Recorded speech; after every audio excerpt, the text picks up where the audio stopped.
welcome to my channel FC+G, Flowers Computer and Gaming.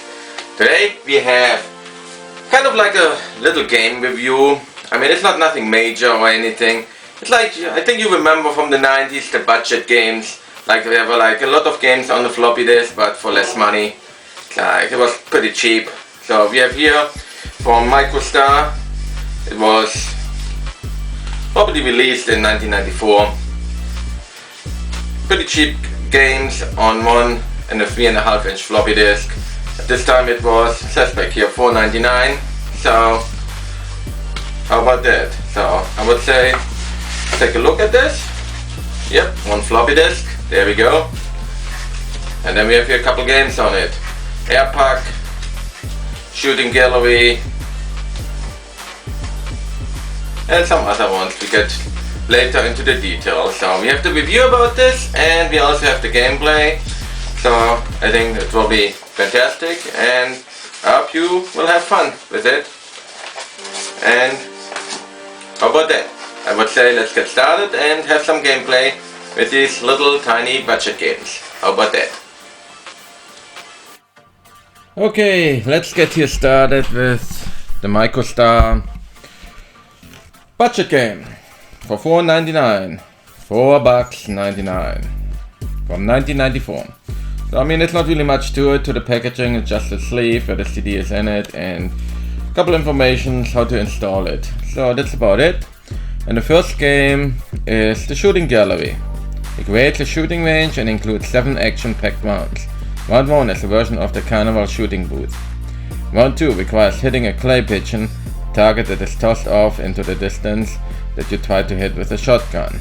In round 3 you must quick draw against the target, and round 4 is a repeat of round 1, except pawn's values have increased and the targets change direction. Round 5 requires hitting 2 clay pigeons with your double barrel shotgun. In round 6 you must quick draw against 2 targets. And finally in round 7 you're suddenly back into the Wild West, where you must finish off all the bad guys without accidentally shooting the townspeople. So, how about this for that? I also have to mention something. I mean, I played this on a Toshiba Pentium 1. It's still a little bit fast for this kind of system. So, I mean, I'm not hitting many targets. It should go a little slower like that. I remember that from the 90s, but it's still kind of like a little fun to play and to like show the game here. I mean, it's pretty cool so far. Also, as you can see in this gameplay here, you have just a certain time left, and also you have only a certain amount of ammunition. So I mean, either way, what runs out first, the level is ended, and then your points getting counted, and you will see if you come to the second level. So pretty neat. Kind of like these games where it's just maybe something for a break or lunch break or something. I mean, we're talking about Microsoft DOS time, so you could play this all under Microsoft DOS, and it was not a huge deal. So yeah. As you can see, it's like we're coming here slowly to the end of this level here, because I'm running out of the ammunition, and the level ends here. So there was still time left, but it is what it is. So the next game we're coming here to is Airpuck, and who don't know Airpuck? I mean, we had tabletops, Airpuck games and all that, so but now we have it on the computer. We have Airpuck on the computer. Play air hockey against the computer with this 3D style arcade game. Good animation and sound effects. So I guess we will see when we're gonna play this game here and gonna have some fun. How about that? It looks like really neat here. The graphic is, I mean, it's okay for the 90s, but as I already mentioned, it is pretty fast for this kind of system, so the game is quick over. So we have to live with that here right now. But we reviewed it, we saw it, and ready to roll here. The next game we're getting here on this 3.5-inch floppy disk is Cuba. Cuba is a kind of like a Tetris style game. I mean, it took me a while to get used to the gameplay and also to the variation of the blocks and basically of the controls, because the controls are kind of a little weird, because basically you're controlling the game on the left screen and then it shows you where the block is falling. So you can change it with your little, I would say call it a thingy going left and right down there, and where you want to have this block. And the point of the game is like to match colors. So yeah, I mean, a little bit more about this. It's a fun variation on the Tetris theme. As the blocks fall, you must catch them and put them in the column that will match the colors of 4 different blocks. It says challenging. Yes, it is pretty challenging, because probably I play this also on a faster system, so the blocks seems like they're coming faster down than they should be. But yeah, I mean, we have a little gameplay here, and I think that's nice. What, at least to see how this game was working.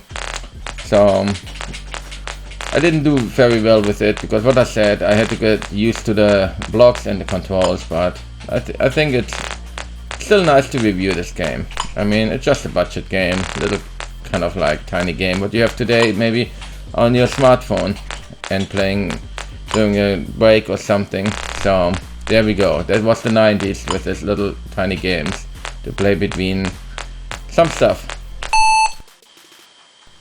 The next game coming up here is Double Blocks, and that's kind of like similar really to a Tetris game, but as I mentioned, this game is way too fast. I mean, the computer is way too fast for this game. Excuse me.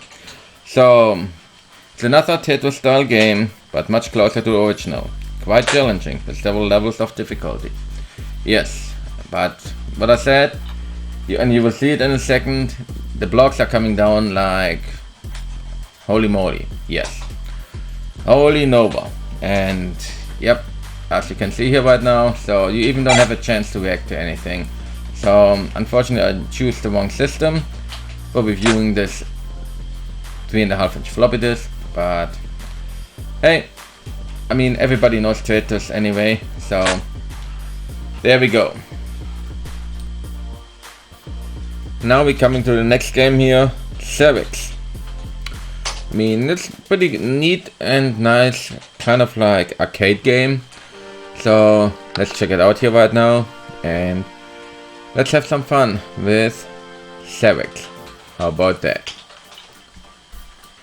To mention also is that this game has a pretty good beginning screen and everything, and how it's presenting the game.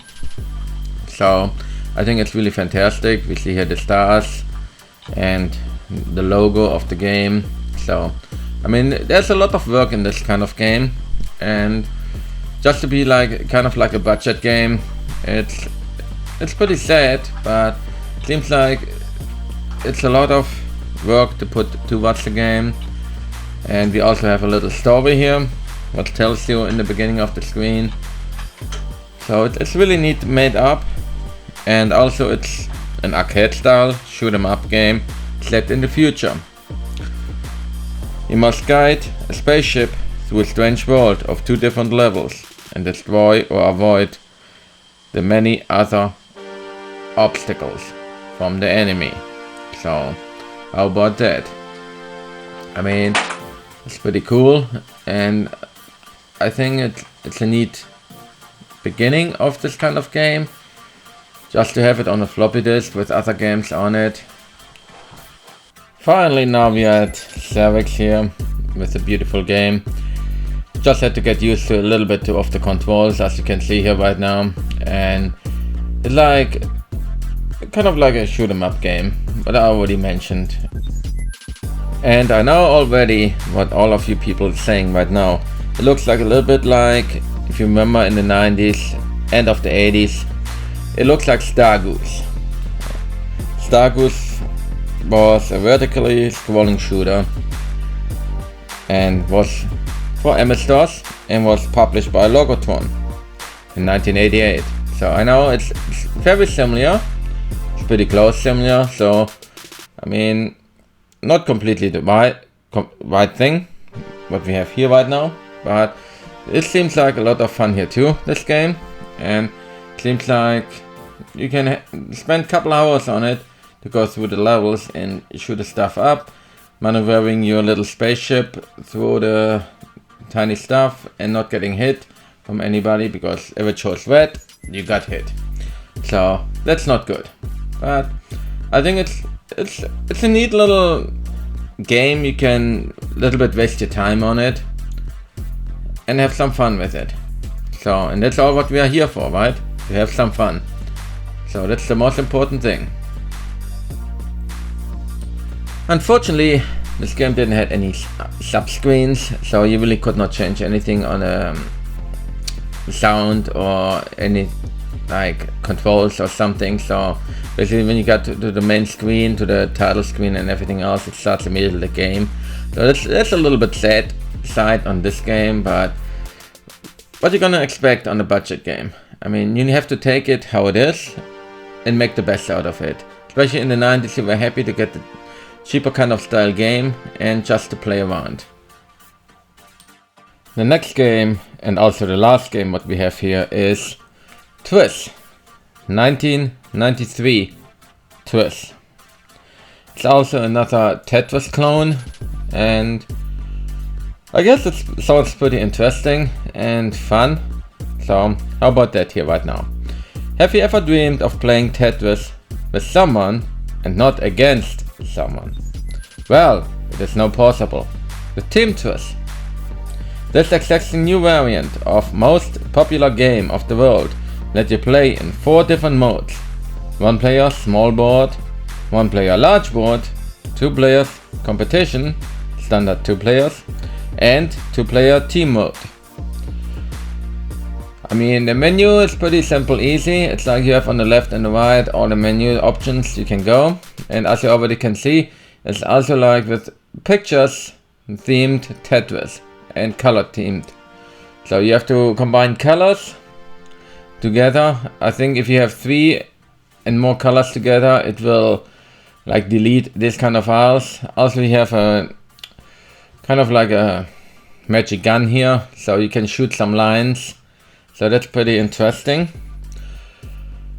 But yeah, you have the previous window down here, but previous comes down on another block. You can change the blocks with your cursor keys, like to get the right color in position. But yeah, overall it's like a simple Tetris game, little made out different, little different blocks, just square blocks with color themes. So I want to still say something a little bit more about the floppy disk here, and I let this game play in the background for a little bit, and I hope you still enjoyed it. Yeah, the requirements for this 3.5-inch floppy disk were 512K RAM, VGA graphics, and a hard drive. So that was basically all you needed to play this game under DOS, or basically the games under DOS. And I think that's pretty cool. It's really nice to have this opportunity at this kind of time to have playing these games and to have a little bit of fun with it. I know they were not like the most exciting games or games like with a huge graphic opportunity or sound opportunity, but I mean they were still games you got on a low price to play around a little bit and had some fun. Also, it don't look like I'm doing so bad with this Tetris clone game here, but you will see. In the end of the game I will still lose, but I cannot connect all these colors together. So I mean it's a nice game to have a little bit of fun with it, but yeah, that's about it to say about that. We are coming here slowly to the end of this video, the game review video, and if you liked it, you can check out some of my other videos. They're available on my channel. If you have any suggestions, I can do anything better, or what you like to see in the next videos, you can leave it in the comments for me, please. And you can also give me a thumbs up if you liked the video, and if you are completely sure or you want to see more and you want to be staying up to date with it, you can subscribe to my channel. The subscribe button is right here in the end of it, so if you would like to do that. But if there's nothing else to say, I will see you the next time in my videos, and you all have a wonderful and great day. See you the next time on my videos.